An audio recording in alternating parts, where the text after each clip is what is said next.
తెలంగాణ ప్రభుత్వం మరో సంచలన నిర్ణయానికి శ్రీకారం చుట్టనుంది. రాష్ట్రంలో రేషన్ కార్డున్న ప్రతి ఒక్కరికి ఎంతో మేలు జరగనుంది. తెలంగాణలో రేషన్ కార్డున్న ప్రతి కుటుంబానికి జీవిత బీమా అమలు చేయనుంది ప్రభుత్వం. తెలంగాణ బడ్జెట్ 2026-27 ప్రసంగంలో రాష్ట్ర డిప్యూటీ సీఎం బట్టి విక్రమార్క ఈ పథకానికి సంబంధించి ప్రకటన చేశారు. అయితే ఈ పథకానికి ఎవరు అర్హులు, విధి విధానాలు ఏంటో తెలుసుకుందాం. తెలంగాణ అసెంబ్లీలో డిప్యూటీ సీఎం ఆర్థిక శాఖ మంత్రి మల్లు బట్టి విక్రమార్క గత శుక్రవారం అసెంబ్లీలో రాష్ట్ర వార్షిక బడ్జెట్ 2026-27ను ప్రవేశపెట్టిన విషయం తెలిసిందే. ఇందులో భాగంగా 3,24,234 కోట్లతో బడ్జెట్ను ప్రతిపాదించారు. రానున్న ఆర్థిక సంవత్సరంలో రాష్ట్రంలో అమలు చేయబోయే పలు కొత్త పథకాలను కూడా ప్రకటించారు.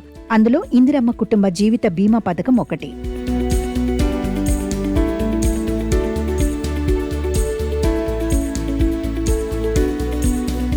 ఇందిరమ్మ కుటుంబ జీవిత బీమా పథకాన్ని తెలంగాణ ఆవిర్భావ దినోత్సవం సందర్భంగా ఈ ఏడాది జూన్ 2న ప్రారంభించనున్నారు. రేషన్ కార్డున్న ప్రతి కుటుంబానికి ఈ స్కీమ్ వర్తిస్తుందని రాష్ట్ర ప్రభుత్వం తెలిపింది.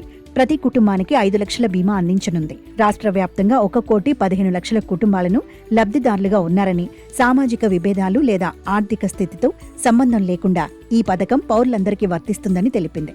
సామాన్యుడి జీవితానికి భద్రత కల్పించటమే ప్రభుత్వ లక్ష్యమని పేర్కొంది.